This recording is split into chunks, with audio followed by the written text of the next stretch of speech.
नमस्कार दोस्तों। तो आज हम बात करेंगे पेटेंट फाइलिंग प्रोसीजर के बारे में। जैसा कि पिछली क्लास में आपने जाना कि पेटेंट क्या है। ये एक एक्सक्लूसिव राइट है जो आपको मिलता है आपकी इन्वेंशन के लिए, जो आपने नया तरह का प्रोडक्ट बनाया है, नई तरह की मेथड डेवलप किया है, नए तरह का प्रोसेस डेवलप किया है। इस तरह की इन्वेंशन के लिए जो आपको एक्सक्लूसिव राइट दिया जाता है वो है आपका पेटेंट।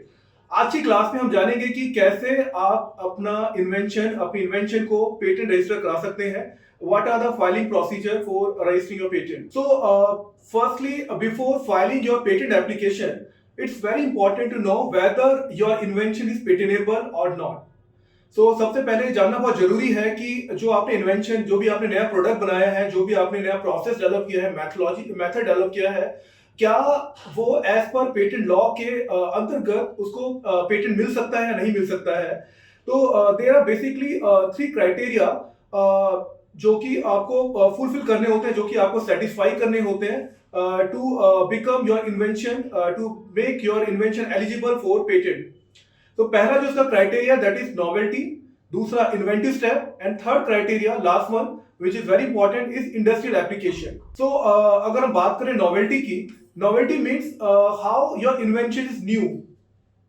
दैट मीन्स आपकी जो इन्वेंशन है वो कंप्लीटली न्यू होनी चाहिए, कोई कॉपीड या कहीं से आपने इमिटेटेड इन्वेंशन नहीं होनी चाहिए। आपकी इन्वेंशन ये कंप्लीटली न्यू होनी चाहिए। It should be new to the world. और उसको पहचानने का तरीका है कि जो आपकी इन्वेंशन है कहीं पर भी वो इन्वेंशन पब्लिश ना हुई हो, different part of the world आपकी इन्वेंशन पब्लिश हुई हो। और ये जो आपकी इन्वेंशन है वो पहले आपकी फाइलिंग, पेटेंट फाइलिंग से पहले कहीं पर भी वो प्रायर नॉलेज में ना हो, पब्लिक डोमेन में ना हो, कहीं पर भी यूज ना हो रही हो, और कहीं पर भी क्लेम ना की गई हो, नॉट ओनली इंडिया और any other part of the world. So अगर ये इस तरह के क्राइटेरिया अगर आपकी इन्वेंशन सेटिस्फाई करती है, we believe that invention is novel and satisfying this novelty criteria. Another one aspect about patented criteria is inventive step. Inventive step is a kind of feature or your invention is having कि जो आपकी invention है that is a technical advancement of existing knowledge or having some kind of economic significance or both.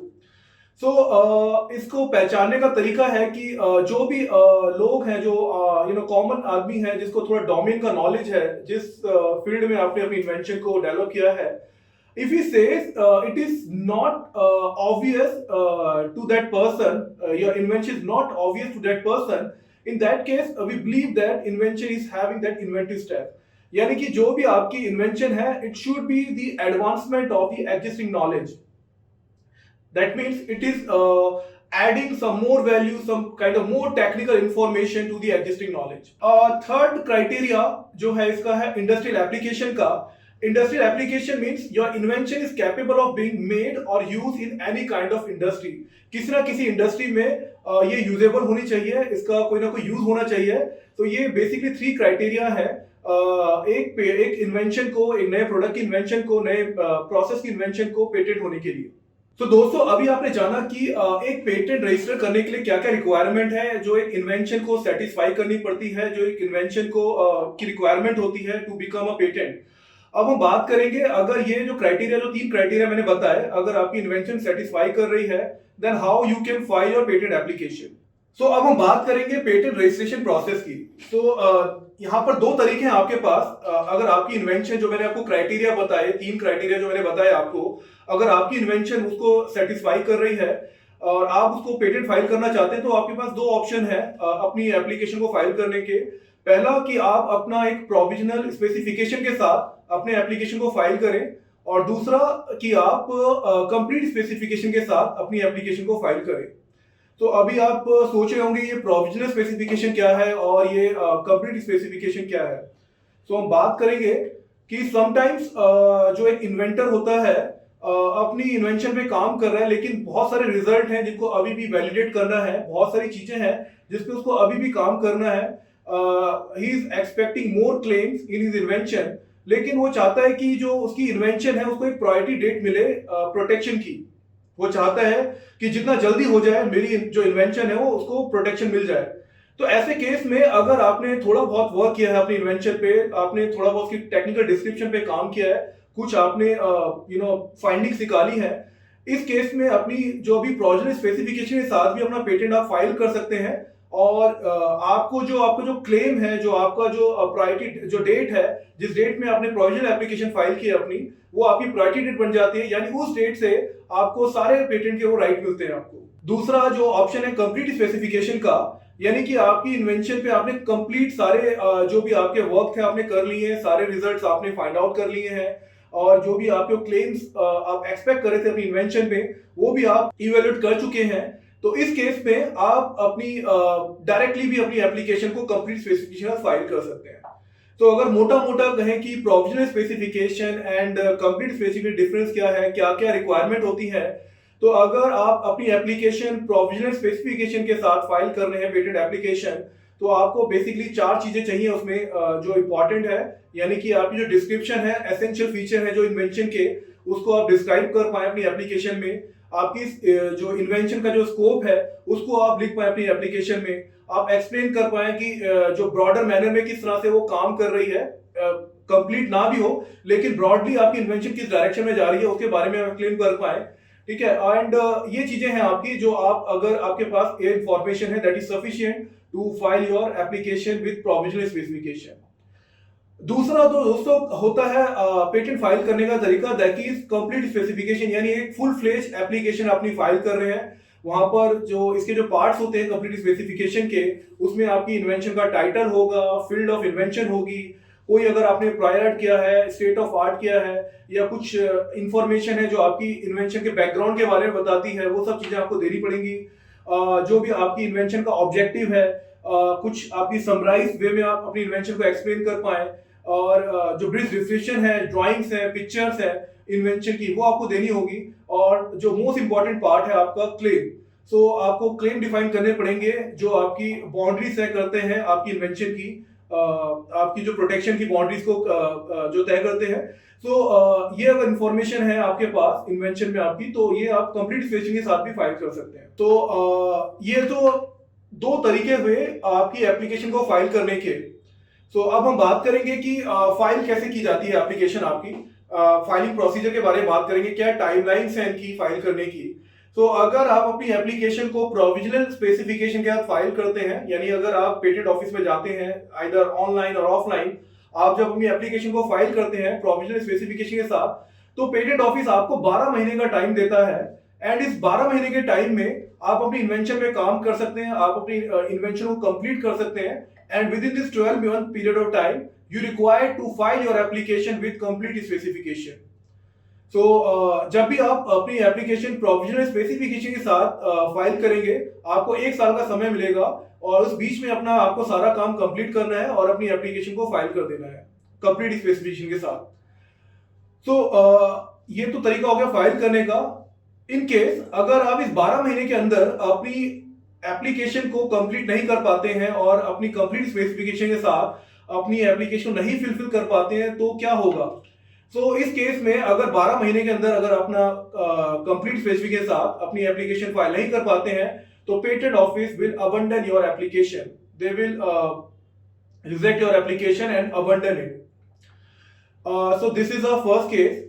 And second case, जब आप अपनी application को complete specification के साथ फाइल करते हैं, तो जब आप ये फाइल करेंगे, आपका जो नेक्स्ट स्टेज होता है that is the stage of publication stage.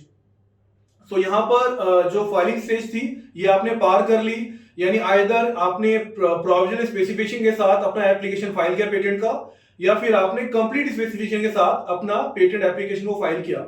उसके बाद जो सेकंड स्टेज आती है जो आपका है वो है पब्लिकेशन का।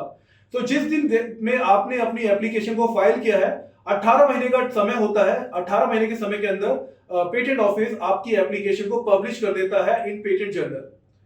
सो 18 महीने के समय के अंतर्गत आपका जो एप्लीकेशन है पब्लिश हो जाएगा पेटेंट ऑफिस के द्वारा, और it will be reflected in the journal of the patent office, Indian patent office.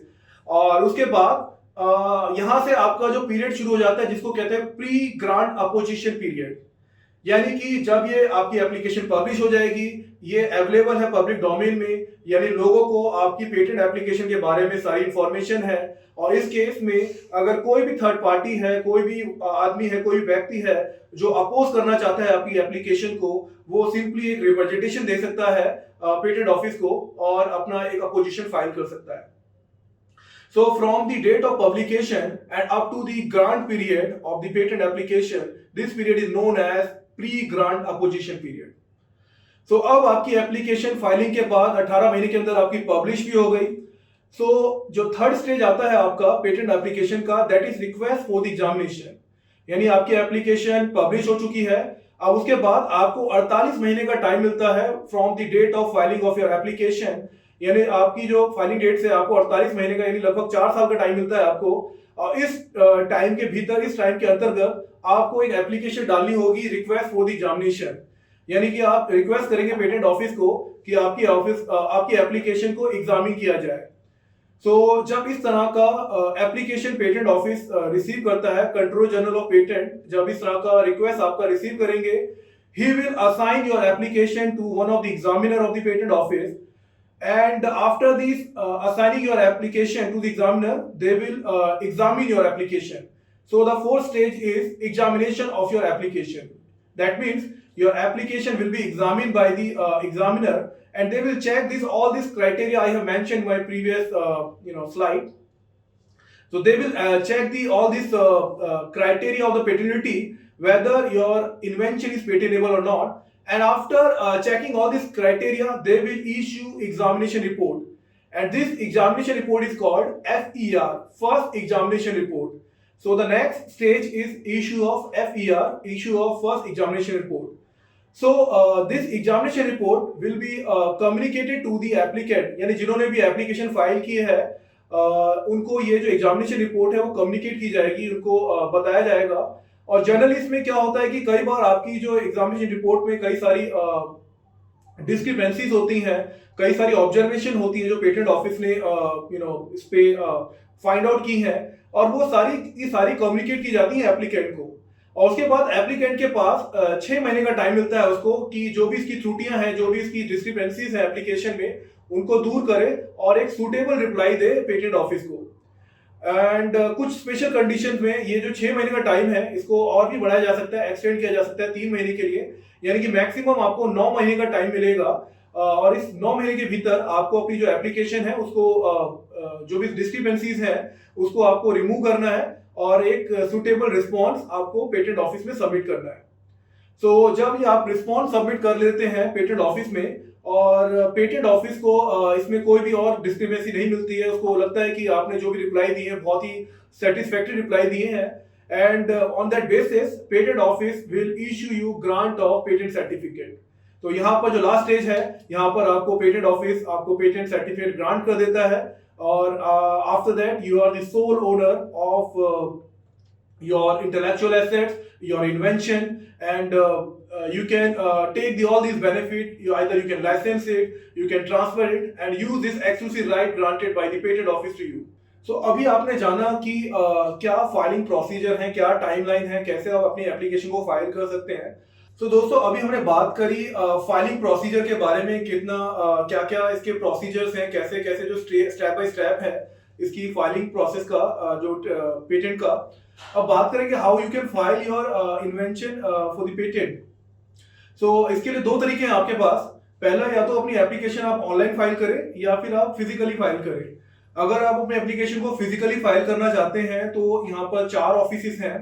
तो जो पेटेंट ऑफिस का जो हेडक्वार्टर है वो that is in Kolkata, and इसके अलावा कुछ रीजनल ऑफिस भी हैं जहां पर अपनी एप्लीकेशन ऑफलाइन सबमिट कर सकते हैं। यानी कि अगर आप नॉर्थन स्टेट से, इंडिया के नॉर्थन पार्ट से बिलोंग करते हैं तो दिल्ली में जो बौद्धिक संपदा भवन है वहां पर आप, द्वारका में इसका ऑफिस है, वहां पर आप सबमिट कर सकते हैं।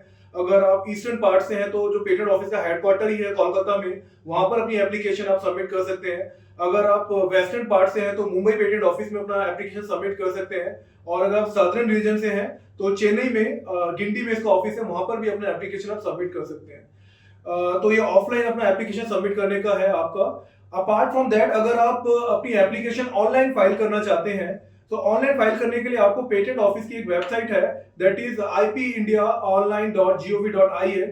इस वेबसाइट पर जाकर अपनी एप्लीकेशन आप ऑनलाइन भी फाइल कर सकते हैं। You should have digital signatures and जो रिक्वायरमेंट है उसकी आपको फाइल करने के लिए। एंड तीसरा चीज है कि अगर आपको you are not comfortable filing your application yourself, तो you can take the assistance of some patent agents and attorneys also.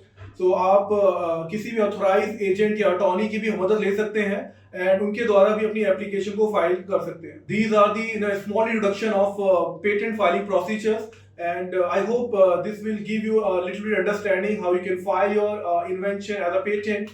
So thank you. This is all for this session. Thank you so much.